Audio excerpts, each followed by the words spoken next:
இந்த வீடியோல நம்ம பேச போற டாபிக் பிரைஸ் ஆக்ஷன் ஸ்ட்ராட்டஜி. ஏற்கனவே பிரைஸ் ஆக்ஷன் ஸ்ட்ராட்டஜில பிவட் அப்படின்னு ஒரு மெத்தடை நம்ம பார்த்துருப்போம். ஸோ இந்த வீடியோல மேற்கொண்டு யூஸ் பண்ணக்கூடிய பிரைஸ் ஆக்ஷன் ஸ்ட்ராட்டஜியில் இருக்கக்கூடிய சில தியரிகளை பத்தி நம்ம பார்க்க போறோம். ஓகே, ஸோ பிரைஸ் ஆக்ஷன் ஸ்ட்ராட்டஜியில் இருக்கக்கூடிய முக்கியமான 4 தியரி பத்தி இந்த வீடியோல நம்ம பேசலாம். இதுல first theory moving average. First of all தியரினா யாராச்சும் ஏதாவது டவுட் இருந்ததுன்னா நான் அதை எக்ஸ்பிளைன் பண்ணிடுறேன். தியரினா என்ன? தியரினா சில செட் ஆஃப் டேட்டாவை எடுத்து அனலைஸ் பண்ணி இது இப்படித்தான் நடக்கும் அப்படின்னு ஒரு விஷயத்தை நம்ம முன்வைச்சோம்னா அதுதான் தியரி. ஸோ இந்த மாதிரி பிரைஸ் ஆக்ஷன், பிரைஸை பேஸ் பண்ணி சில அனலைசஸ் பண்ணி இது இப்படித்தான் நடக்கும் முன்வைக்கக்கூடியதுதான் பிரைஸ் ஆக்ஷன் தியரி.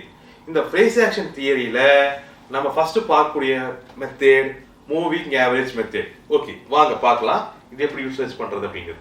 ஃபர்ஸ்ட் ஆவரேஜ்னா என்ன அப்படிங்கறத நீங்க புரிஞ்சுக்கணும்.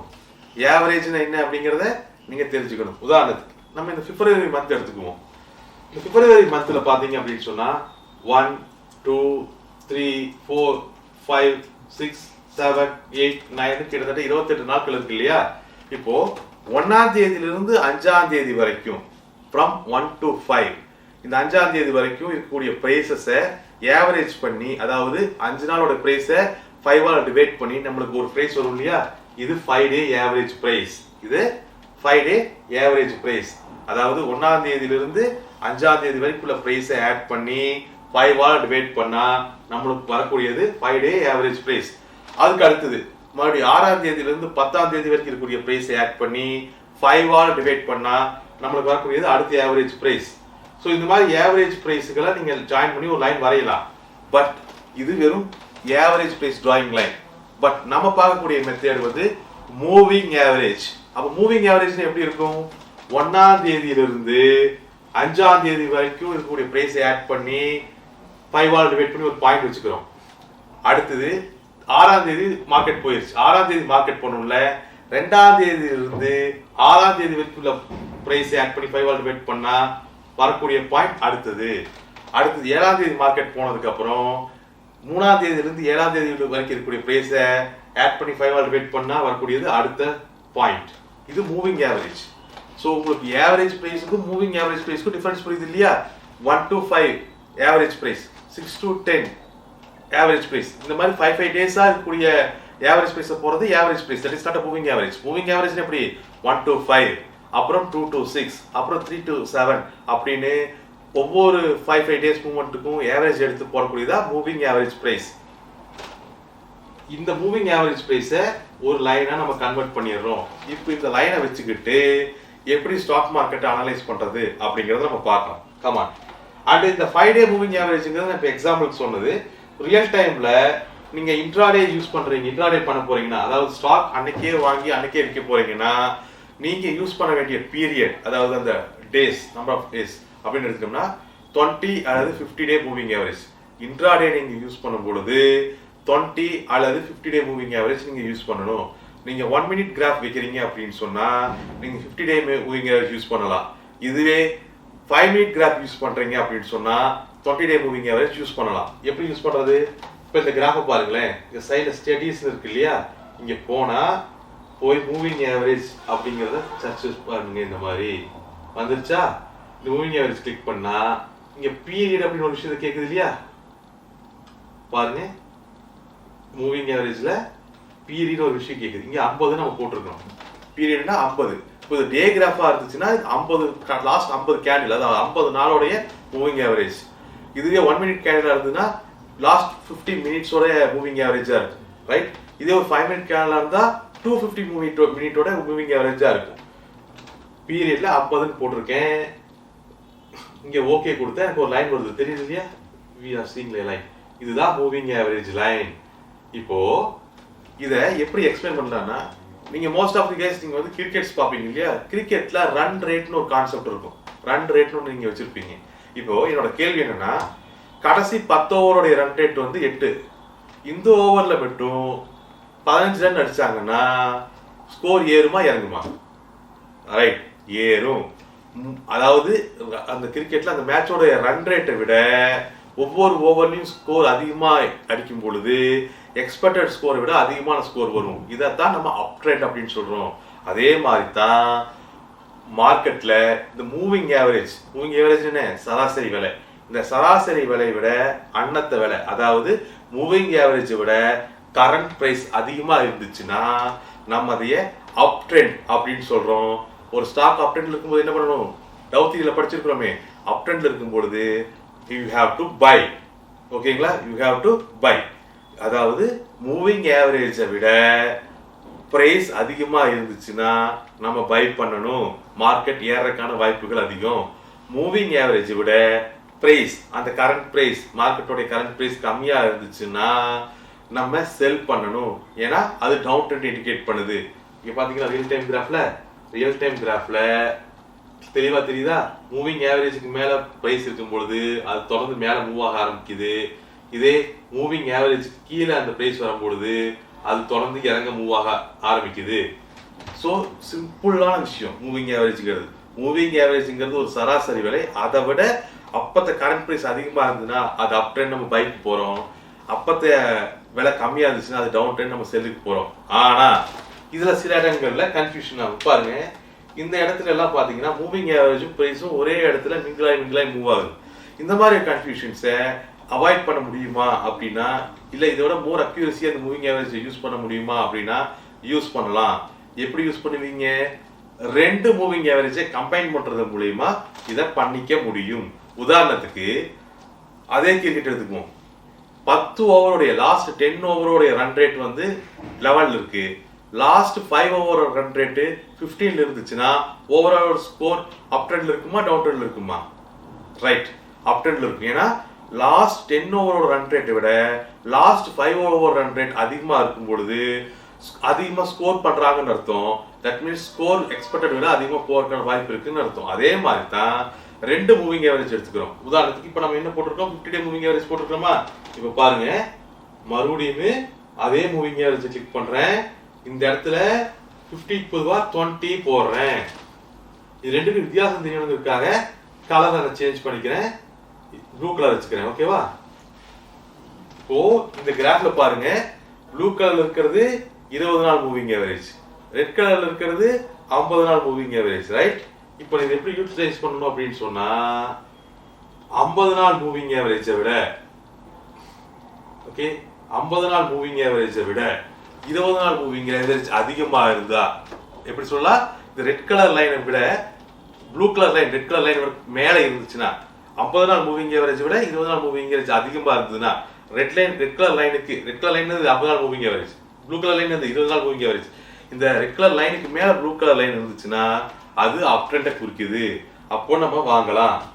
அதே இந்த இடத்துல பாருங்களா, 50 டே மூவிங் ஆவரேஜ் விட 20 டே மூவிங் ஆவரேஜ் கம்மியா இருக்குது. அதாவது ரெட் லைனுக்கு கீழே ப்ளூ கலர் லைன் இருக்கு. அப்படி இருக்கும் பொழுது இது டவுன் ட்ரெண்டை குறிக்குது. 50 நாள் சராசரி விலை விட 20 நாள் சராசரி விலை கம்மியா இருக்கு. ஸோ இதை டவுன் ட்ரெண்ட் முடிவு பண்ணி நம்ம விற்க ஆரம்பிக்கலாம். ஸோ இப்படியும் நீங்க ரெண்டு மூவிங் ஆவரேஜ் கம்பேர் பண்ணியும் நீங்க மூவிங் ஆவரேஜ் கான்செப்டை யூஸ் பண்ணிக்கலாம். இங்க நோட் பண்ண வேண்டிய விஷயம் என்னன்னா, இன்ட்ராடே பர்பஸ்க்கு 1 மினிட் சார்ட்டோ 5 மினிட் சார்ட்டோ பயன்படுத்துவீங்க. அப்படி பயன்படுத்தும் பொழுது 50 டே அல்லது 20 டே மூவிங் ஆவரேஜை நீங்க பயன்படுத்தலாம். இதே லாங் இன்வெஸ்ட்மெண்ட்ஸ்க்கு போகும்பொழுது டே கிராஃபை பயன்படுத்துவீங்க. அங்க 100 டே மூவிங் ஆவரேஜ் அல்லது 200 டே மூவிங் ஆவரேஜை அடிப்படையா பயன்படுத்தலாம் லாங் டைம் இன்வெஸ்ட்மெண்ட்டுக்கு. 200 டே மூவிங் ஆவரேஜ் மேல இருந்துச்சுன்னா மார்க்கெட் இன்னும் அப் ட்ரெண்ட்ல இருக்குன்னு அர்த்தம். 200 டே மூவிங் ஆவரேஜ் பிரேக் பண்ணி கீழே வந்துச்சுன்னா மார்க்கெட் டவுன் ட்ரெண்டுக்கு போயிருச்சுன்னு அர்த்தம். ஸோ மூவிங் ஆவரேஜ் பத்தி உங்களுக்கு ஒரு ஐடியா கிடைக்குது இல்லையா? ஏதாவது டவுட் இருக்கா உங்களுக்கு? Okay. So moving average one of the price action category. Moving ஆவரேஜையும் பிரைஸையும் அல்லது ரெண்டு மூவிங் ஆவரேஜ் கம்பேர் பண்ணியோ நம்ம ஸ்டாக் ஃபர்தரா மேல போகுமா கீழே வருமாங்கிறத ஈஸியா கண்டுபிடிக்க முடியும். இப்போ இதே மாதிரி இன்னும் சில பிரைஸ் ஆக்ஷன் ஸ்ட்ராட்டஜிஸ் எல்லாம் இருக்கு. அதை யூஸ் பண்ணியும் மார்க்கெட்டை நம்ம ஈஸியா அனலைஸ் பண்ணிக்கலாம். அப்படி நம்ம ரெண்டாவது பார்க்க போற முக்கியமான தியரி கான்செப்ட் தான் RSI. RSI என்ன? Relative strength index. இதை வச்சு எப்படி கண்டுபிடிக்கிறது மார்க்கெட் ஏறுமா இறங்குமாங்கிறத ரொம்ப சிம்பிளா நம்ம பார்ப்போமே. இப்போ நம்ம ஊர்ல ஒரு கடை இருக்கு. அந்த கடையில தக்காளி விற்கிறாங்கன்னு வச்சுக்குவோம். அந்த ஊருக்கு ரெகுலரா 10 கிலோ தக்காளி தேவைப்படும். அந்த ஊருக்கு அந்த கிராமத்துக்கு ரெகுலரா 10 கிலோ தக்காளி தேவைப்படுது. ஆனா அன்னைக்கு என்ன ஆயிடுச்சு, 10 கிலோ தக்காளிக்கு பொதுவாக 20 கிலோ தக்காளி வந்துருச்சு. ரெகுலரா 10 கிலோ தான் அந்த ஊரோட டிமாண்ட். 10 கிலோ தக்காளி தேவைப்படுற இடத்துல அன்னைக்கு 20 கிலோ தக்காளி வந்துருச்சு. இப்போ அந்த தக்காளியோட விலை ஏறுமா இறங்குமா? ரைட், இறங்கும். ஏன்னா 10 கிலோ தக்காளி தேவைப்படுற இடத்துல 20 கிலோ தக்காளி இருக்கிறதுனால விலை இறங்குது. தட் மீன்ஸ் ஒரு பொருள் ஓவர் பிராட் ஆயிடுச்சுன்னா, அதோட விலை இறங்கும். இது ஜென்ரலா எல்லா பிசினஸ்க்குமே இருக்கக்கூடிய ரூல்.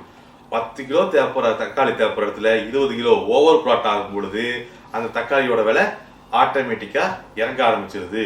அதே மாதிரி தான் 10 கிலோ தேவைப்படுற இடத்துல வெறும் 5 கிலோ தக்காளி தான் வந்து இருந்துச்சு அப்படின்னு சொன்னா அந்த பொருளோட விலை ஏற ஆரம்பிச்சிடும். ரைட். ஸோ இந்த மாதிரி ஓவர் பிராட் ஆனா அதோட விலை இறங்குங்கிறதும், ஓவர் சோல்ட் ஆனா அதோட விலை ஏறுங்கிறதும் ஜென்ரலா எல்லா பிசினஸ்லயுமே நம்மளுக்கு இருக்கக்கூடிய கான்செப்ட். அந்த கான்செப்ட் தான் நம்ம ஆர்எஸ்ஐல பயன்படுத்துறோம். ஸோ ஓவர் பிராட் ஆச்சுன்னா பிரைஸ் இறங்கும் அப்படிங்கிறத முடிவு பண்ணி செல் பண்ணுவோம். ஓவர் சோல்ட் ஆச்சுன்னா பிரைஸ் ஏறுங்கிறத முடிவு பண்ணி பை பண்ணுவோம். இப்போ இது ஆர்எஸ்ஐல எப்படி பயன்படுத்துறது அப்படிங்கறத பார்க்கலாம். ஆர்எஸ்ஐ வந்து ஒரு ஆசிலேட்டர்னா என்னன்னா தனக்குன்னு ஒரு வேல்யூ வச்சுட்டு செயல்படக்கூடிய தியரி கான்செப்ட் தான் நம்ம ஆசிலேட்டர்னு சொல்றோம். அப்படி பார்த்தா இந்த ஆர்எஸ்ஐ தனக்குன்னு ஒரு வேல்யூ வச்சிருக்கு 0 to 100. 0வை அது ஓவர் சோல்டுன்னு சொல்லுது, 100 ஓவர் பிராட்னு சொல்லுது. இன்னும் சிம்பிளா நம்ம சொல்லணும்னா 0ன்னு என்ன அர்த்தம்னா ஒரு பொருள் தேவைப்படுற இடத்துல ஒரு பொருளுமே இல்லைன்னா அதுதான் 0. அப்ப என்ன ஆகும், அந்த பொருளோட விலை ஏற ஆரம்பிச்சிடும், பயங்கரமா ஏற ஆரம்பிச்சிடும். 100ன்னு என்ன அர்த்தம், ஒரு பொருள் தேவைப்படுற இடத்துல 2 பொருளா இருக்குன்னு அர்த்தம். அப்ப அந்த பொருளோட விலை என்ன ஆகும், இறங்க ஆரம்பிச்சிடும். இப்போ ஆர்எஸ்ஐயோட லெவல் என்னன்னு சொன்னேன், 0 to 100 சொன்னேன். 0 ஓவர் சோல்ட், 100 ஓவர் பிராட். இந்த 0 to 100ல ஆர்எஸ்ஐ நம்ம எப்படி பயன்படுத்துவோம் அப்படின்னு சொன்னா நார்மலா 20 and 80. இந்த 0க்கு மேல 20ன்னு ஒரு லைன் வச்சுக்குவோம், 80ன்னு ஒரு லைன் வச்சுக்குவோம். 20க்கு கீழே வந்தாலே அந்த ஸ்டாக் ஓவர் சோல்ட் ரேஞ்சுக்குள்ள வந்துருச்சுன்னு முடிவு எடுத்து நம்ம பை பண்ண ஆரம்பிப்போம். அதே மாதிரி அந்த ஆர்எஸ்ஐ 80 ரேஞ்சுக்கு மேல போனாவே அது ஓவர் பிராட் ரேஞ்சுக்கு போயிருச்சு அப்படிங்கறத முடிவு பண்ணி அதை நம்ம செல் பண்ண ஆரம்பிப்போம். இப்போ இதை நம்ம பிராக்டிகலா பார்க்கலாமா? இங்க பாருங்க, மறுபடியும் அதே ஸ்டடீஸ்க்குள்ள போய்க்கங்க.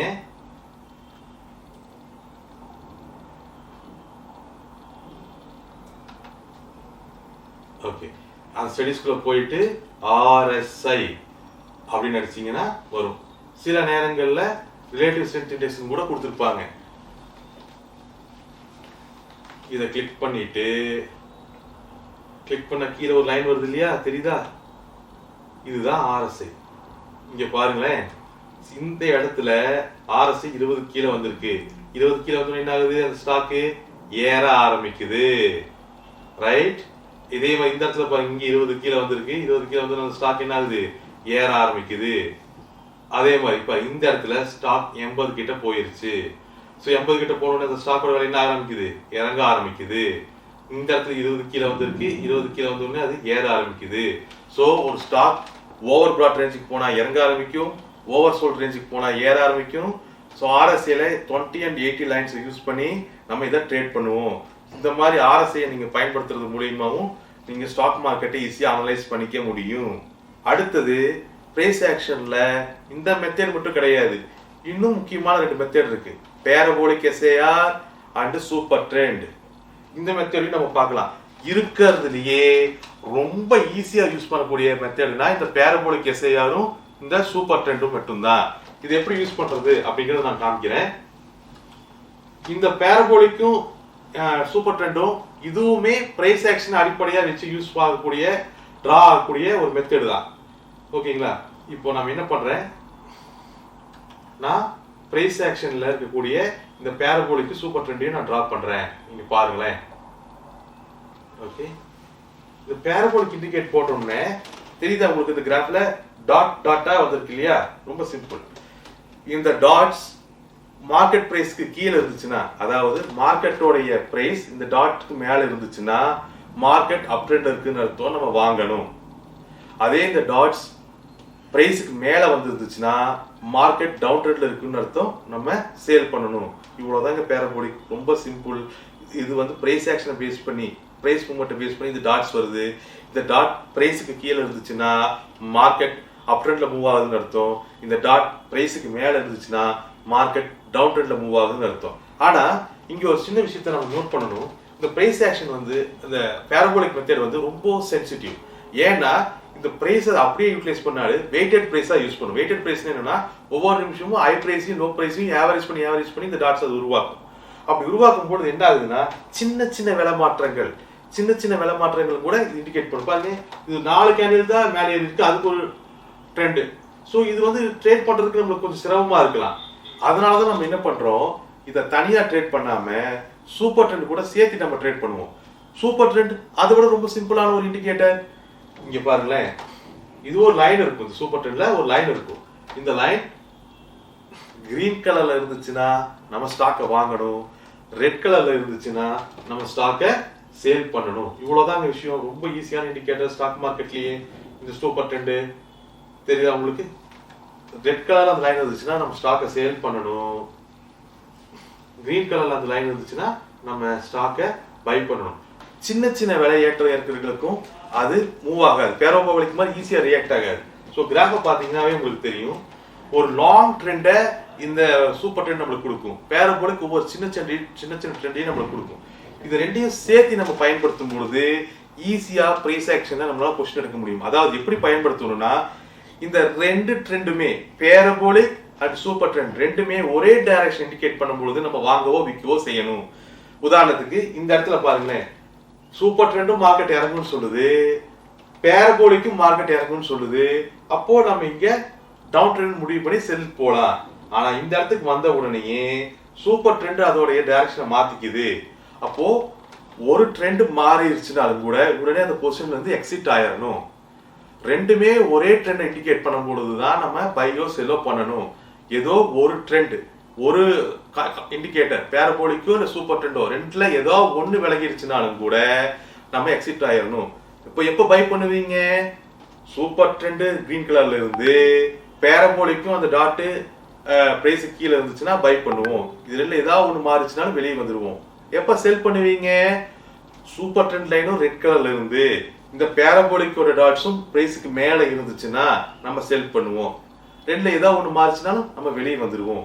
இந்த மாதிரி பிரைஸ் ஆக்ஷனை நீங்க சூப்பர் ட்ரெண்ட் பேரபோலிக் யூஸ் பண்ணியும் நீங்க பண்ணலாம். இப்போ நம்ம 4 மெத்தட் பார்த்துருக்கோம், ரைட்டா?